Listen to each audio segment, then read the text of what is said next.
can turn the world on with her smile? Who can take a nothing day and suddenly make it all seem worthwhile? Well, it's you, girl, and you should know it.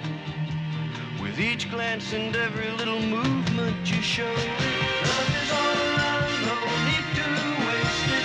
You can have the town, why don't you take it? You're gonna make it after all.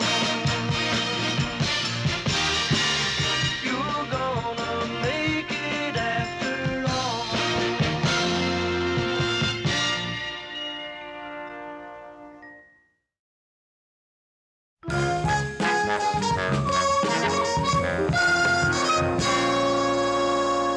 Oh, say, Murr, I'm sorry I missed a whole page of your copy last night, but I doubt if anybody noticed. When I realized I was running short, I ad-libbed an editorial. Yeah, that was really quick thinking, Ted. An editorial on why stewardesses should wear tighter skirts. It's a simple matter of safety, Murr. Loose clothing can get caught in machinery. What are you working on, Mary? Oh, it's nothing, Ted. It's nothing. Oh, come on. What is Ted, it? really, it's nothing. Come on. No. Come on. No. It ripped. Keep your secret. Nobody tells me anything around here anyway. Ted, it's not a secret. It's just a course in writing I'm taking. Writing? That's taking a step backward, isn't it? No, Ted, not at all. Well, all I want to do is learn to write a decent paragraph, you know? I understand. Possibly work up to a short piece of copy once in a while. Maybe a full-length news story. Sure. You know, maybe even sell a couple of articles to some of the newspapers. Maybe place a few short stories in some of the better magazines, you know. After which, if an idea for a novel came to me, you know, who knows? Maybe a couple more novels, a book of the month, a bestseller, a little recognition, a few prizes, all of the prizes. Or maybe just write a decent paragraph. I wanted to be a journalist once. My student days, I was always on the paper. Where was that, Ted? Obedience school? I covered sports. They used to call me Scoop Baxter. That's a newspaper term, Mary. Yeah, Ted, I know. Well, I took a writing course once. But an anchorman doesn't have time to fritter away on writing. Cronkite does. Yeah, that's right, he does, doesn't he? He writes a lot of his own copy. Does? Boy, can you imagine writing and broadcasting? I mean, boy, what a satisfaction that must be. Yeah, 2 paychecks. Well, most of the big ones write copy, Ted. Well, I could write if I wanted to. The only reason I never wrote before this is because, well, it just never occurred to me. That's what you said about coming in out of the rain. Murray, you don't suppose that we may have put an idea in Ted's head, do you? Don't worry. If we did, it'll die of loneliness.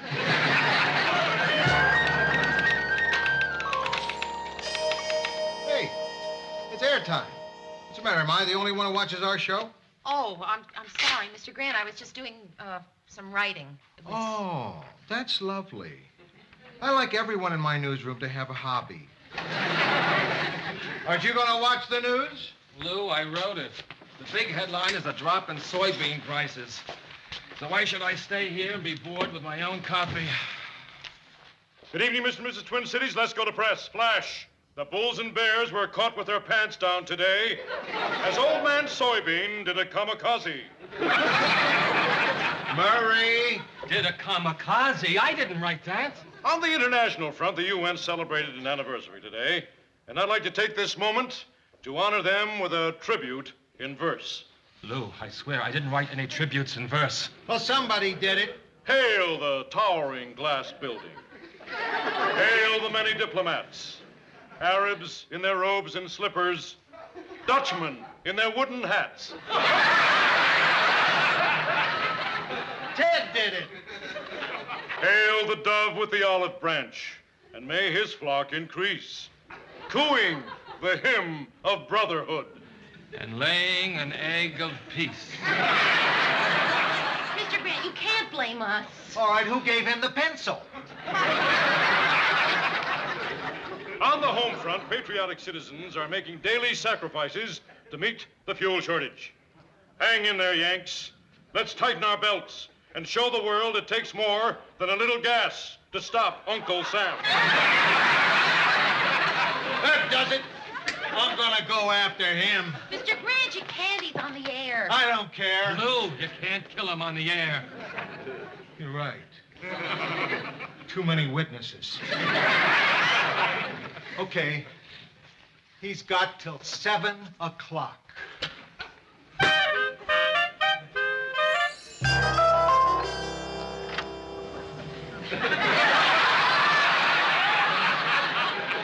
Ted? Yes, Lou? Ted. Hi, Georgette. Ted. Hi, Lou. I want to discuss tonight's broadcast with Ted, so would you excuse us, Georgette, because it may get kind of technical. How do you mean? It'll mean using certain words you may not be familiar with. Well, that's okay, Lou. She doesn't mind. I don't. Ted, I really think it would be better if Georgette would excuse us. Well, we're all friends here. What the heck, Lou? Not at the moment, we're not. I'll go get you a soda from the machine, Ted. I think Mr. Grant wants to speak to you alone. Thank you, Georgette. Thank you.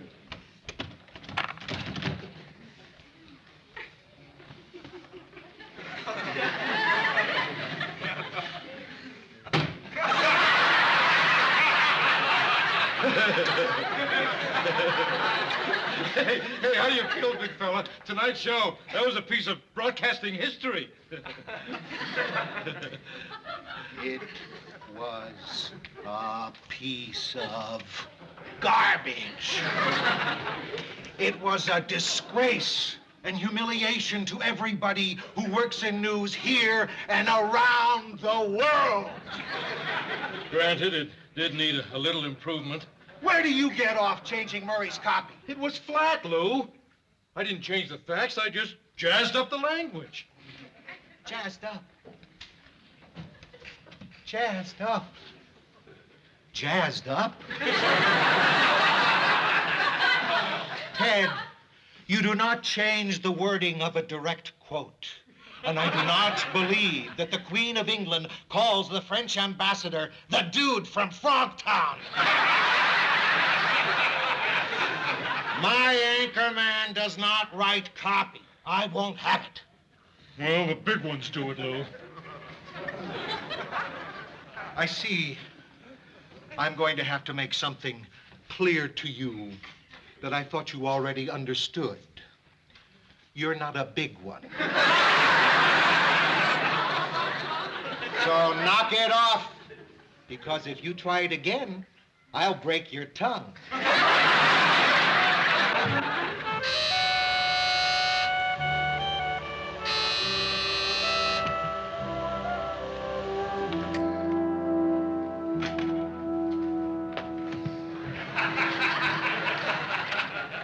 Hi, Mary. Ted, Georgette. I hope we're not disturbing you. No, it's just I'm not used to having callers. What time is it, anyway? 11:15 news. I told Ted we shouldn't just drop in. Ted, we shouldn't have just dropped in. I'm so sorry, Mary. Georgette, it's all right. See, that's what I said. Hey, I like your hat, Mary. I'm not wearing it for the appearance, Ted. My hair was dirty. Well, wouldn't it be simpler just to wash it? I'm so sorry to intrude, Mary, but Ted said he had to see you. And when Ted makes up his mind to do something, it's like trying to grab a comet by the tail. Exactly. What Listen, Mary. can I do for you? What did you think of tonight's show? I wrote most of the news myself. Yeah, I know. Wasn't it incredible? That's the word for it. Of course, I'm a perfectionist, Mary. Good as it was, I felt it needed a little improvement. Now, I'm not one to put much stock in writing schools, but Ted feels writing is one of those things you have to be born with, like a deep voice or gray hair. Well, I don't know how much they can teach me. But since you recommend this course of yours so highly, Mary... No, wait a minute, Ted. I did not recommend the course. No, Ted, for you to take this course would be a big mistake. What harm would it be if I sat in on a few sessions? Ted, look, the course started 2 weeks ago. I mean, you'd never catch up. Mary, I'm hardly a beginner. You know, I've had newspaper experience. They used to call him Stoop Baxter. Ted, taking a course like this would be a waste of your natural gifts. How do you mean? You're a star. You've got talent. I mean, to take a beginner's course like this would just be a step backward. Yeah, well, that's what I told her. And he's absolutely right, Ted. I mean, it would take up most of his evenings, and you certainly don't want that, do you, Georgette? I just want what's best for Ted's career, though. Yeah, me too. How many evenings would it take up? A lot of evenings, Ted, so many. No, Ted, you just go on doing what you're doing so very well. And I'll see you tomorrow, okay? Thank you for your time, Mary. And I'm so sorry we had to bother you, but I couldn't stop my crazy comet here. No, that's all right. All's well that ends well, right? Good night. Mary, I've got to take that course. No, you don't. Yes, I do. Yes, I've really got to take Why it, Mary. do you have to take the course? Georgette looks up to me, but how can I have any self-respect if all I do is read what somebody writes for me? If you were me, Mary, would you have any self-respect? Gee, Ted, I wish you'd put it another way. I've got to take that course. I'll see you in class tomorrow night. Costs $100. If I decide to take the course.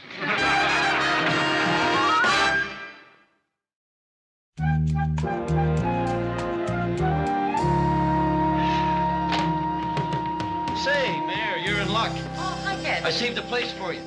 Well, no, that's all right. I sit right here in the back. Oh, I switched it. These things are more fun if you have a friend to sit with. Yeah, but Ted, I don't like to sit up front. It's too conspicuous. Fun.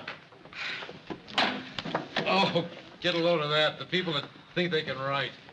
Where does old Granny sit? Right there, Ted. She's the teacher. Well, maybe you better introduce me, Mary, as a courtesy to her. Mrs. Malone, this is Ted Baxter. He's joining the class. Oh, your face looks sort of familiar, Mr. Baxter. The reason it's familiar is because I'm Ted Baxter, the anchor man. Isn't that exciting? My father was an old Navy man, you know.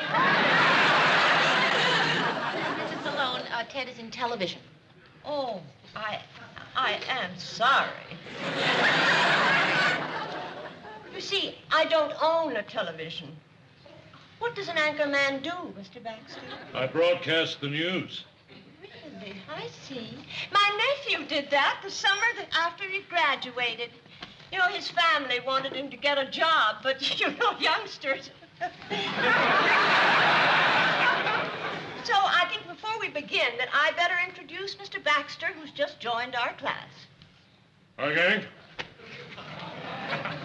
When this course started, Mr. Baxter, we each stood and told a little bit about ourselves. Would you be willing to do that now?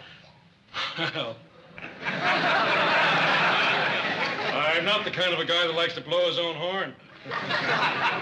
Nothing I hate worse than the guy standing up there reading off a list of endless triumphs.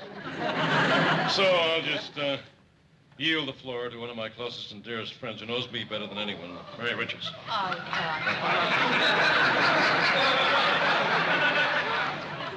Well, Ted is the anchorman with WJM stand up. TV. He's been with us many years. Tell him about the Teddy Awards. He won the Teddy Award For excellence in broadcasting. for excellence in broadcasting, and that's about it. High school? High school. Yes, he went to high school. The paper. He worked on the high school paper. Thank you. Thank you, Miss Richards. Now then, the last time if that I we... could just have a word. Look, while I'm in this class, I'm a student, just like the rest of you. I mean, no better, no worse. Okay, maybe a little better, because I've had a little more experience. But I still put my pants on one leg at a time, just like the rest of them. Well, some of you. Go ahead. Well, thank you. The last time we were discussing the uses of alliteration, and I thought that it might be helpful for the moment to consider this passage from Herman Melville. Get a load of that name. Whenever I find myself growing grim about the mouth, whenever it is a damp, drizzly November in my soul. Drizzly November in my soul. Murray can write better than that. Herman Melville is one of Mrs. Malone's favorite writers. Oh, yeah? Oh, well, I didn't mean to step on anybody's toes. I don't know which one you are, Herman, but no hard feelings, okay, fella?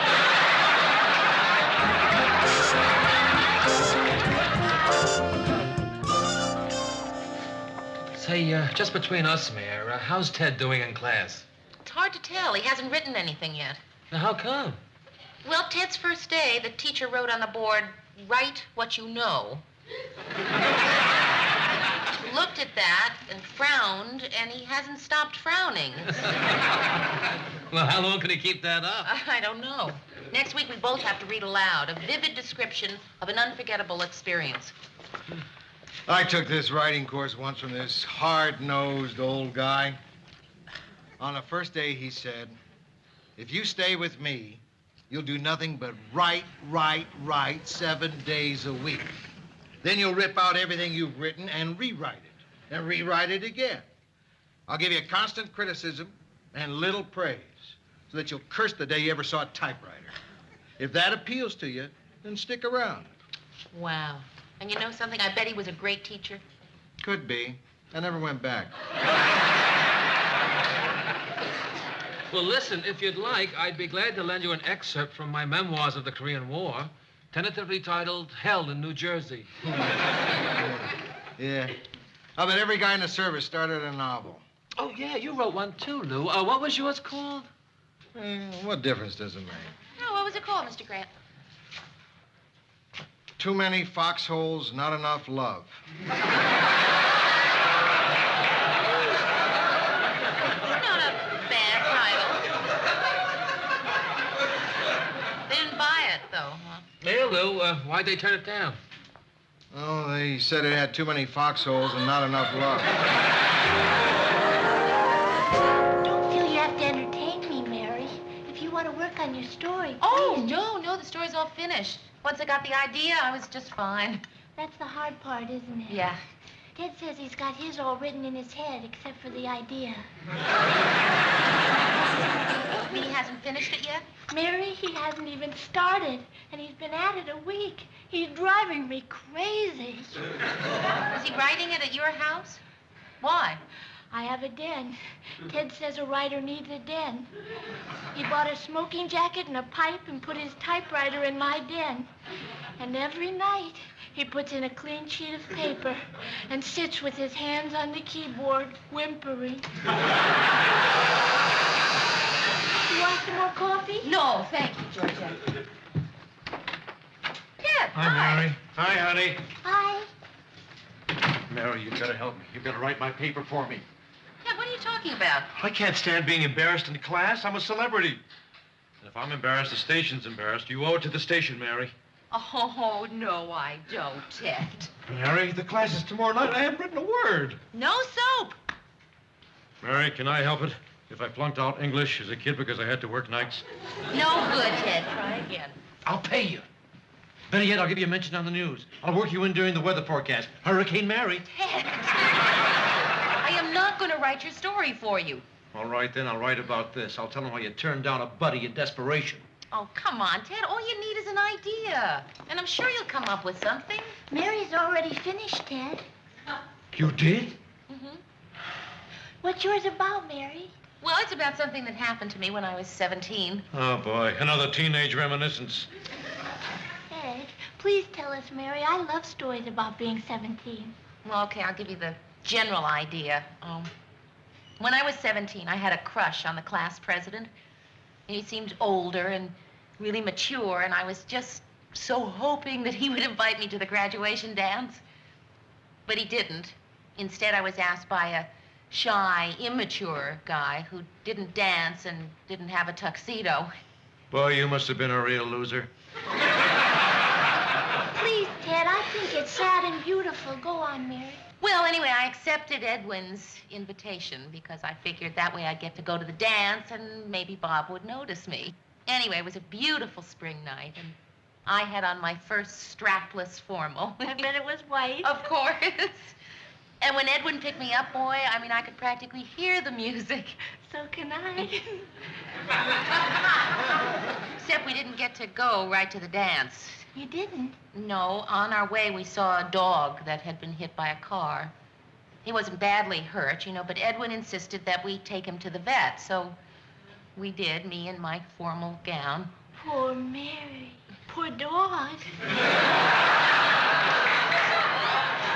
Did he pull through? Oh, yeah, but we got to the dance really late, and instead of telling Edwin that it was all right, I sulked.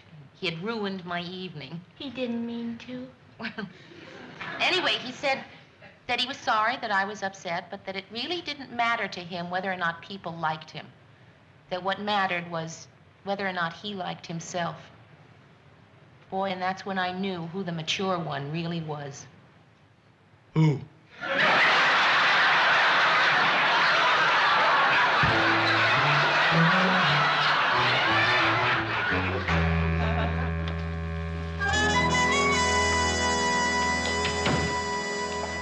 Well, here goes nothing. You nervous? No, I'm really pretty confident. I'm almost eager. Oh, boy, not me. Good evening, class. Well, let's see who's scheduled to read tonight. Miss Richards and Mr. Baxter. Mr. Baxter, I think we'll start with you, please. Good luck. This isn't a very long speech. I had a busy week. News stories breaking every hour. Merit isn't measured by the word, Mr. Baxter. It's what you have to say. Please read it.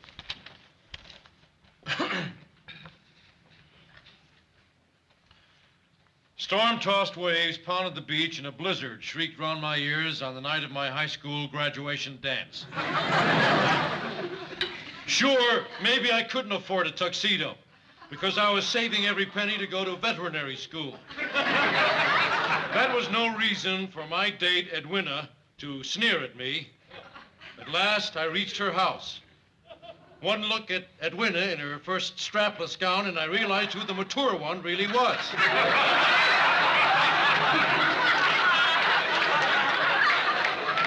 Suddenly, a cry filled the air. One of her father's prize stallions had gone into labor.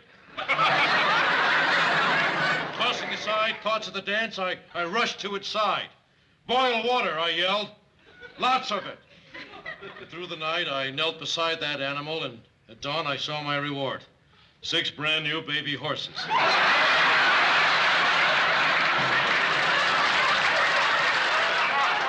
"I love you," Edwina murmured. In that moment, I learned the lesson of my life. "Who cares?" I replied, "I love myself," the end.